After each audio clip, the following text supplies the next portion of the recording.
You're watching K News HD.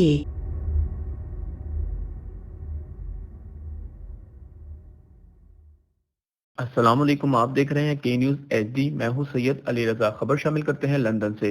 UK के prime minister Boris Johnson आम आदमी की तरह एक पाकिस्तानी सुपरमार्केट में शॉपिंग कर रहे थे। उनकी एक इंडियन सिख ने वीडियो बना ली। इस वीडियो के दौरान उस सिख ने कहा कि इंडिया में इतनी मोमबत्तियां जलाई गईं, लोग बाहर निकले पर वजीर आजम नरेंद्र मोदी घर से बाहर नहीं निकले।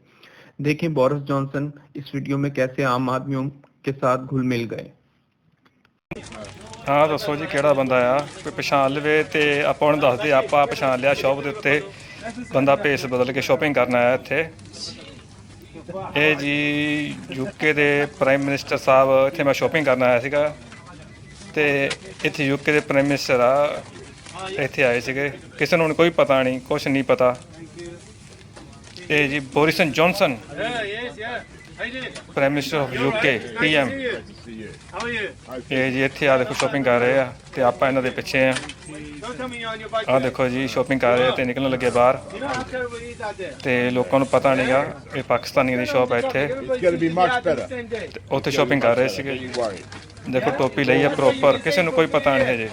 एक दो बंदे नूं पता लग गया। भाजी मैडम पिछे ही हो ध्यान नाल न्याणे तो अगे एक मिनट अगे लंघण दो। ये जी पिछे चलिए जाके वीडियो बनाने चलो, कोई सिक्योरिटी गार्ड नहीं इन्होंने नाल। ते आ देखो जी, आओ फोटो खिचा लो जी, खिचानी है भाजी, आ जाओ तुसीं भी, आओ जल्दी आओ।